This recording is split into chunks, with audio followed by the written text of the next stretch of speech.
কিন্তু এই টাকাটা আমরা হাতে 10 দিন বা 5 দিন ফেলে রাখবো না। যেদিন মিটিং করব তার পরের দিন আমরা ব্যাংকে জমা দেব। তাহলে 5 তারিখে আমি মিটিং করেছি, 6 তারিখে জমা দেব।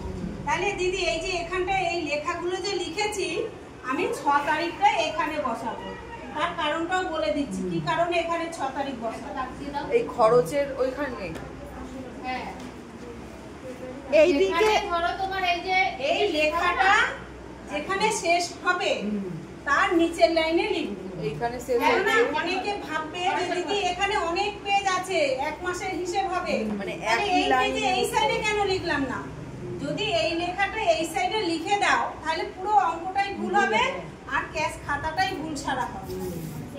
মানে সেম এই জিনিসটা এখানে 10 জন দিদির নাম লিখবে, আমি কিন্তু 5 জন বুঝিয়েছি।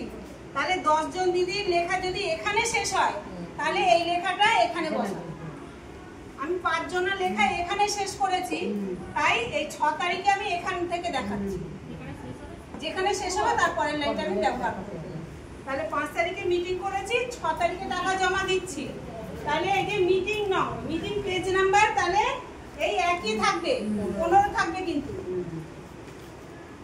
ভাউচার ঘরে কি লিখবো? ভাউচার ঘরটা পরে লিখছি। কাকে টাকা দেয়া হলো তাহলে এটা কি লিখবো? নগদে টাকাটা তুলেছি যেহেতু, তাহলে নগদ জমা। এবার টাকাটা আমি কি করছি, কোথায় দেব? ব্যাংকে। তাহলে নগদ জমা ব্যাংক খাতে। তাহলে এই টাকাটা এখন কোথায় দেব? ব্যাংকে। কেন? নগদে দিচ্ছি তো আমি। তাহলে এই 500 টাকাটা এখানে উঠে আসবে। এরপর এই টাকাটা মেয়েদের দলের মধ্যে আমাকে বোঝাতে হবে তো, বা দেখাতে হবে তো। কি দেখাবো? হয় রসিদ দেখাবো, না হলে সেভিংস বই আপডেট করে।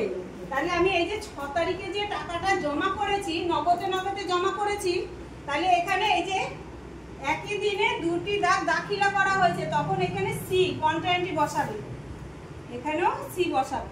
তাহলে এটা ব্যাংকে আমি 6 তারিখে যেহেতু জমা করেছি, তাহলে আপডেটে আমার 6 তারিখেই উঠবে তো, 7 তারিখে উঠবে না কিন্তু, সেটা কিন্তু 6 তারিখেই দেখতে পাবো। তাহলে এখানে জমার ঘরে দেখাবো 6/1/24। তাহলে এখানে লিখবো নগদ জমা নগদ খাতে। এখন টাকাটা কোথায় আছে? ব্যাংকের ঘরে, তাই তো? এটা পাস বই আপডেট করে দেখতে পেলাম তো টাকাটা এখন কোথায় আছে? ব্যাংকের ঘরে আছে। তাহলে এখানে শুরুর যে ব্যাংক, আমরা যখন দল গঠন করেছি তখন কি আমাদের অ্যাকাউন্টে কোনো টাকা ছিল না? ছিল না। তাহলে এখানেও শূন্য হবে, এখানেও শূন্য হবে, যেহেতু শুরুর জের বলেছে। আমাদের কোনো টাকা পয়সা ছিল না, শুরু করছি প্রথম দল নতুন। তাহলে এখানে লেনদেন কত হয়েছে, এখান থেকে এতটা দেখবে কতটা কি লেনদেন হয়েছে। তাহলে আমাকে এইখানে এই 1 টাকাই লেনদেন হয়েছে, 500 টাকা। তাহলে এই 500 টাকাটা এখানে বসাবে।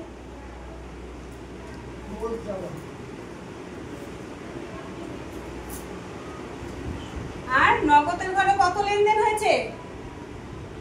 এই যে নগদের ঘরে এখান থেকে এতটা যা লেনদেন হবে, তাহলে 500 হয়েছে।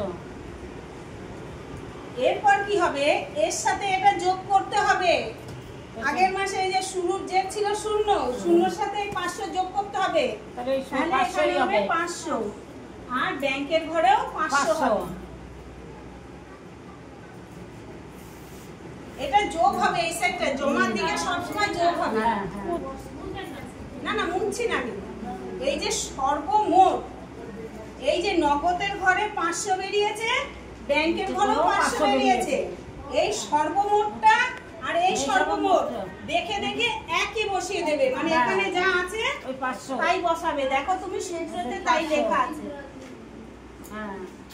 বলছি দিদি এইখানটা যে এই যে ঘরটা আছে, এই ঘরটা ওটা পরে বলছি, ওখানে লিখে নিতে পারি। আমি যেটা ফাঁকা রাখি পরে দেখে, ওটা প্রয়োজন হয় না, যদি হয় তোমাদের জানার ইচ্ছা হয়। এরপর কি হচ্ছে, এখানে ব্যাংকের ঘর, ব্যাংকের ঘরে আমাকে এখান থেকে এতটা ফলো করতে হবে, আমার লেনদেন ব্যাংকের ঘরে আমার কিছু কিন্তু লেনদেন হয়নি, তাহলে এখানে আমাকে জিরো বসবে, তাই তো? কিছু লেনদেন হয়নি তো, মোট খরচ। আচ্ছা, নগদের ঘরে আমার লেনদেন হয়েছে 500, শুধু 500 টাকা।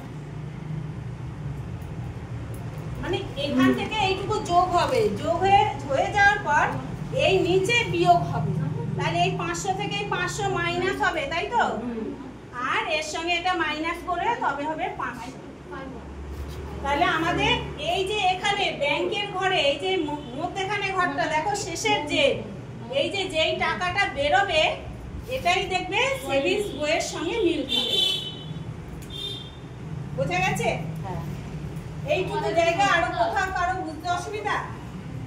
এখানে মানে সেভিংস টাকাটা আমরা জমা করেছি, এবার সেভিংসে যে আমাদের সুদ একটা ইন্টারেস্ট দেয় তো সেটাও দেখাবো।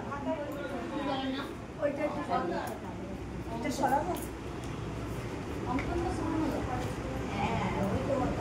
এখানে সিসি বইয়ের কোনো মিল খাবে না সেভিংস বইয়ের সাথে, এখানে হচ্ছে সেভিংস বইয়ের সঙ্গে মিল খাবে। এই যে ব্যালেন্সটা আছে এটা দেখবে পাস বই আমরা আপডেট করে দেখতে পারবো যে ওই টাকাটা আমাদের এসবি তে আছে জমা।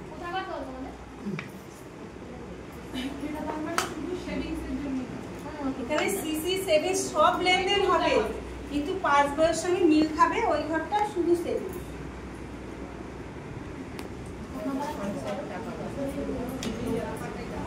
সেইটুকু হয়েছে?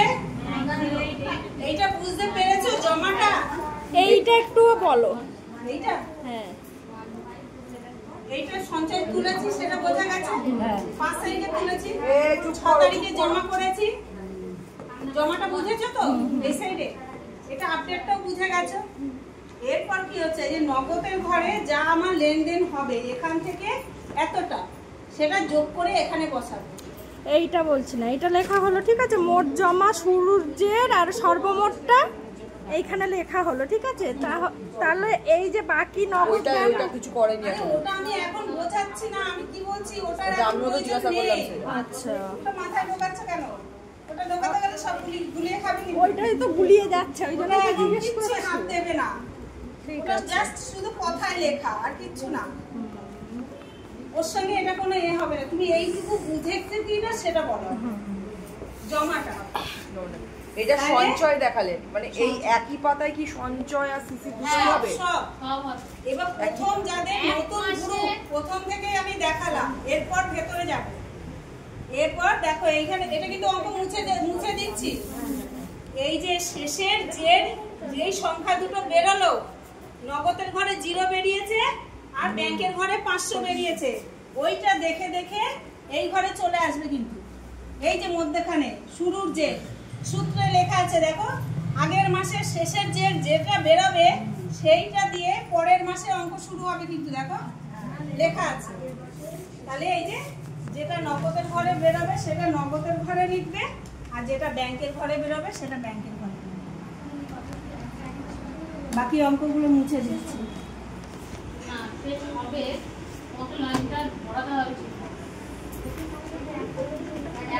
যাবতীয় লেনদেন শর্টকাট লিখবো, শর্টকাটে লিখছে মানে নামগুলো দর্শনার না লিখবে, একসাথে যোগ করে লিখলেও দর্শনার দেওয়াই নিয়ম।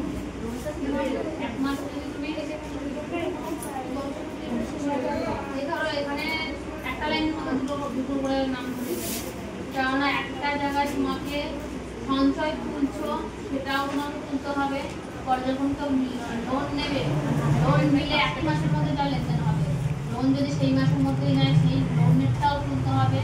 তারপর যদি পরের মাসে অঙ্কটা করো, সেই মাসে যদি সুদ আসল দেয় 2 তারিখ দিয়েছি, ওটাও তুলতে হবে। আর এখানে মিটিং খাতার পেজ নাম্বার তখন চেঞ্জ হয়ে যাবে, কিন্তু 15 ছিল, 16, 17, 18, 19, তাই তো? 4টে করে যেহেতু মিটিং, তাহলে এখানে 19 নাম্বার হলো। আর এখানে রসিদ নাম্বার 1, 2 করে রোল নাম্বার দিদিদের রসিদ নাম্বার, 10 জন দিদি থাকলে পর পর 10টা দিদি রোল নাম্বার, কাকে টাকা দেয়া হলো চলে যাচ্ছে। আচ্ছা দিদির সঙ্গে দেখা করব। আচ্ছা কাকে টাকা কার কাছ থেকে পাওয়া গেল, যাদের কাছ থেকে টাকাটা পাওয়া যাবে তাদের নামগুলো এখানে বসাতে হবে। আমি শুধু A B C করে বোঝানোর জন্য বসিয়েছি। যার যার দলে 1 নম্বর দিদির নাম, 2 নম্বর দিদির নাম, 3 নম্বর দিদিদের নাম, এরকম পরপর করে 10 জন দিদির নাম বসাবো। কোন খাতে? সঞ্চয় খাতে। এই দিদির সঞ্চয় খাতে, মানে সঞ্চয় টাকা তুলছি।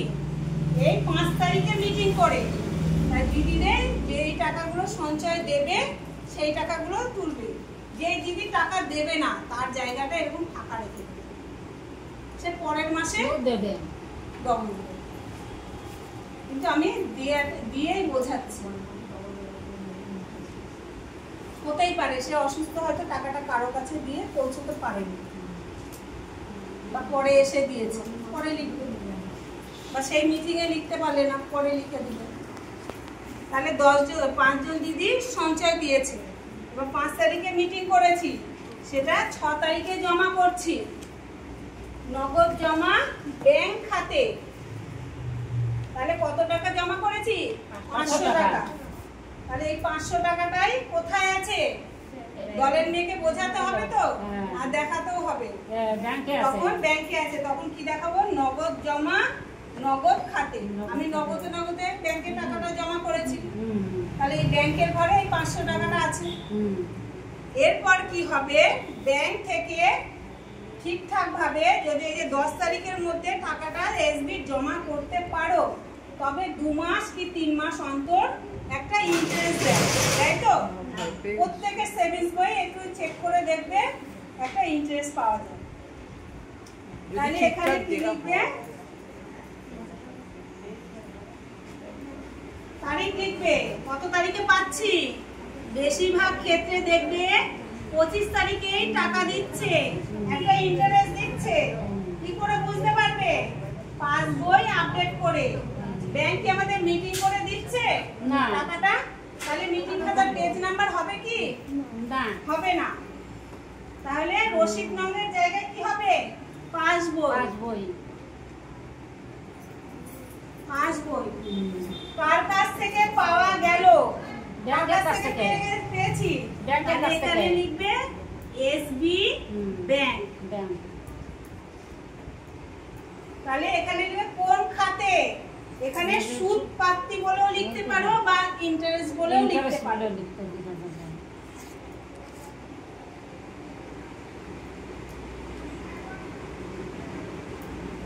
আচ্ছা, কত টাকা পেয়েছি তখন কি নগদের ঘরে দেখতে পাবো? না, ব্যাংকের ঘরে দেখতে পাবো। যেহেতু পাসবই আপডেট করেছি, হ্যাঁ, কত টাকা দেখতে পেয়েছি? ধরো 26 টাকা দিয়েছি। হ্যাঁ,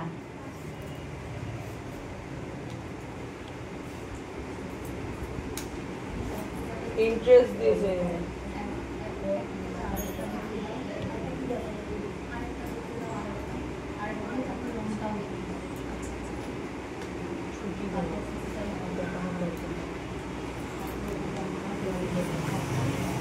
আচ্ছা, আমরা প্রত্যেক দল থেকে দলে আরেক পেয়েছি তো। যাদের পুরনো দল তারা 15,000 করে পেয়েছি, আর যাদের এই নতুন দল তারা কিন্তু 30,000 করে পাচ্ছে, জানো? আর যারা মাঝখানে পেয়েছে তারা 25,000 করে পেয়েছে। আমরা পাইনি।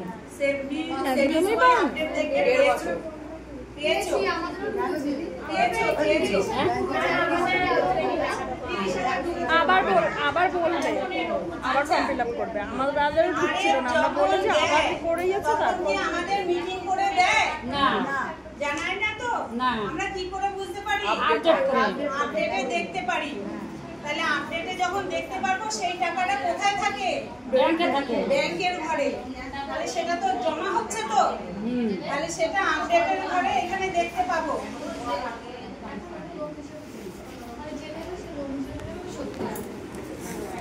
যখন আমাদের দল থাকে তখন ওই যে টাকার সাথে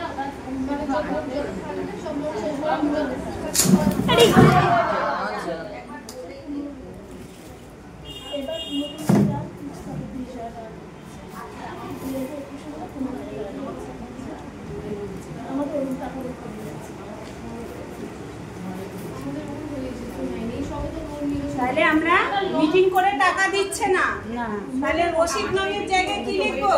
যেহেতু পাসবই আপডেট করে দেখতে পেয়েছি, তাহলে এই যে রসিদ নঙের জায়গায় লিখবো পাসবই। তাই তো? হ্যাঁ। আচ্ছা, কার কাছ থেকে টাকা পাওয়া গেল এর একটা সুন্দর, খুব সুন্দর একটা নাম আছে,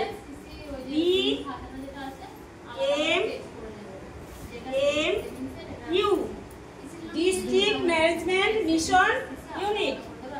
আর তাহলে কি পাচ্ছি, কোন খাতে? RF। তাহলে এখানে RF কত টাকা পেয়েছি? 26 টাকা। এই, RF এখন যারা নতুন দল তারা পেয়েছে 30,000। এইটার ফুল ফর্ম কি বললে? District management mission unit. Mission unit. তাহলে আমরা পেয়েছি কত? 30,000 টাকা। তাহলে এখন দেখে নাও এখানে কি হবে, ব্যাংকের ঘরে এখান থেকে এতটা যা লেনদেন হয়েছে সেটা যোগ হবে ব্যাংকের ঘরে। জমাটা দেখাচ্ছি, এগুলো কিন্তু খরচের দিকে তখন উঠবে না, কিন্তু এগুলো কি বলতো, আমরা পাসবই চেক করে দেখতে পেয়েছি এই টাকাগুলো আমরা পেয়েছি। একটা পেয়েছি RF আর একটা পেয়েছি সুদ, ব্যাংক থেকে একটা ইন্টারেস্ট দিয়েছে। তাহলে এবার ব্যাংকের ঘরে যা লেনদেন হয়েছে এখানে যোগ করে বসাতে হবে। তাহলে 30,000 আর এখানে হচ্ছে 500 আর হচ্ছে 26 টাকা। তাহলে কত হচ্ছে? 30,526 টাকা। 30,526 টাকা। আর এখানে কত হবে নগদের ঘরে? নগদের ঘরে শুধু আমার 500 টাকাই জমা পড়েছিল দিদিদের কাছ থেকে, কেননা এখনো তো ঋণ তুলিনি। তাহলে এই 500 টাকাটা এখানে বসবে। এরপর কি হবে, এই 500-র সাথে এই শূন্য যোগ হবে, তাহলে 500ই হবে। আর এখানে সুদ যে ব্যাংকে ছিল কত আগের মাসে? 500 টাকা, তাই তো? তাহলে এই মাসে আমার কত হলো?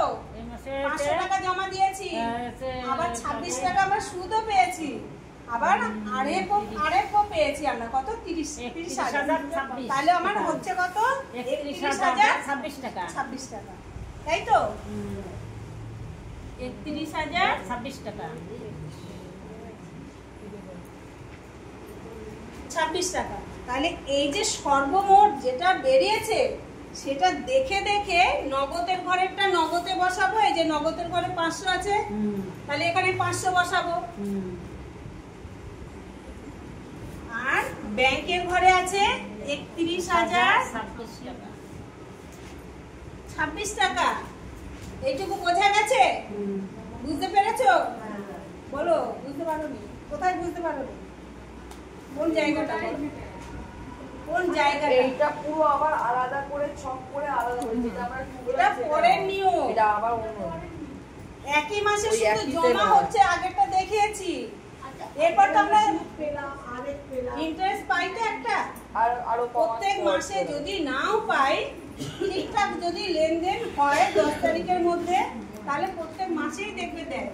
আর যদি ঠিকঠাক ভাবে না লেনদেন করি তবে দেখতে পারবে 2 মাস 3 মাস অন্তর অন্তর একটা ইন্টারেস্ট পাওয়া যায়। তাহলে আমি সেটা পাসবই চেক করে দেখেছি। তাহলে এখানে লিখেছি সুদ প্রাপ্তি, যেহেতু সুদ পেয়েছি আমরা, তাহলে পেয়েছি কত? 26 টাকা। আর আমরা আরেক পেয়েছি কত? 30,000 টাকা। তাহলে এই যে আগের মাসে ব্যালেন্স ছিল আমার 500 টাকা, 500 টাকার সঙ্গে এই টাকাগুলো যোগ হবে, যোগ হয়ে আমার 31,026 টাকা। এবার এখানে সর্বমোট, এই যে সর্বমোট আর এই যে সর্বমোট একই হবে, আলাদা কিচ্ছু হবে না। নগদের ঘরেরটা নগদে বসবে আর ব্যাংকের ঘরেরটা ব্যাংকে বসবে। এরপর কাজ হচ্ছে ব্যাংকের ঘরে আমার কিছু লেনদেন হয়েছে কিনা সেটা দেখবো।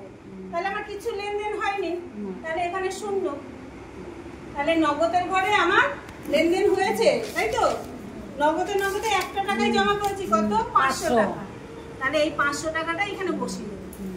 এরপর নিচে কাজ আছে, এর সঙ্গে এটা মাইনাস হবে, জমার দিকে প্লাস হবে আর এই দিকে মাইনাস হবে, তাহলে এখানে 0 হবে। আর এখানে কত হবে?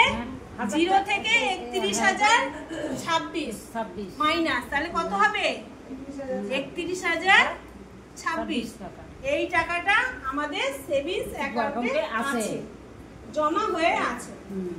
বোঝা গেছে? হ্যাঁ। এই যে জমার ঘরটা এখানে প্লাস হবে আর খরচের দিকে এইখানটা মাইনাস হবে, মানে এই যে সর্বমোটের সঙ্গে মোট খরচ মাইনাস হবে। আবার এখানে ব্যাংকের ঘরে, এই যে ব্যাংকের ঘরে সর্বমোট, এর সঙ্গে এটা মাইনাস হয়ে এটা 500 টাকাটা দিকে নিয়ে চলে আসা হয়েছে। বোঝা গেছে?